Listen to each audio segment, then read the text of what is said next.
Baik, selanjutnya adalah materi tentang kelebihan dan kekurangan dari sistem informasi bisnis. Yang pertama adalah kelebihannya, memiliki peningkatan efisiensi operasional. Sistem ini memungkinkan otomatisasi proses bisnis dan mengurangi kesalahan manusia dan meningkatkan produktivitas. Yang kedua adalah pengambilan keputusan yang lebih baik dengan menyediakan data yang akurat dan tepat waktu. Yang ketiga adalah analisis data yang mendalam.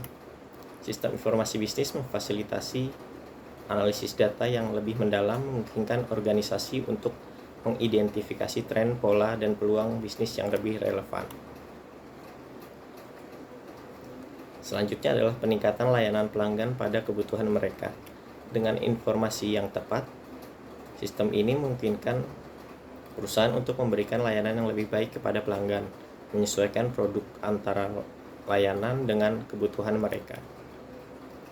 Nah, selanjutnya adalah kekurangan sistem informasi bisnis. Biaya implementasi dan perawatan. Biaya ini cukup lumayan untuk pemeliharaan sistem ini, dapat menjadi beban finansial yang signifikan bagi organisasi ataupun perusahaan. Yang kedua adalah kesulitan integrasi. Integrasi sistem ini sudah ada dalam organisasi bisa kompleks dan membutuhkan waktu serta upaya yang cukup besar. Selanjutnya adalah ketergantungan pada teknologi. Bisa menjadi kegagalan atau masalah dalam teknologi dapat mengganggu operasi bisnis, terutama jika sistem ini sangat vital dan dalam proses tersebut. Selanjutnya, kebutuhan akan keamanan yang kuat. Sistem ini rentan terhadap ancaman keamanan seperti peretasan atau pencurian data, membutuhkan investasi ekstra untuk melindungi keamanan informasi. Selanjutnya adalah tantangan penyesuaian organisasi. Penerimaan dan penyesuaian dengan sistem ini baru bisa menjadi tantangan bagi organisasi karena memerlukan perubahan budaya dan kebiasaan kerja. Selanjutnya adalah studi kasus. Saya mengambil contoh dari PT Telkom Indonesia. Contoh kasusnya adalah penerapan informasi bisnis dalam praktik pada perusahaan Telkom adalah suatu badan usaha milik negara yang bergerak dalam bidang jasa telekomunikasi. PT Telkom menyediakan sarana dan jasa pelayanan telekomunikasi informasi pada masyarakat luas sampai ke pelosok daerah di seluruh Indonesia. PT Telkom merupakan bagian dari komitmen Telkom untuk terus melakukan pengembangan jaringan atau broadband untuk menghadirkan akses informasi komunikasi tanpa batas bagi seluruh masyarakat Indonesia. PT Telkom diharapkan mendorong pertumbuhan jaringan broadband di Indonesia. Selain instalasi jaringan akses broadband, layanan lain juga dapat diberikan oleh PT Telkom adalah Network Terminal Equipment atau NTE, serta jasa pengelolaan operasi pemeliharaan atau Operation and Maintenance.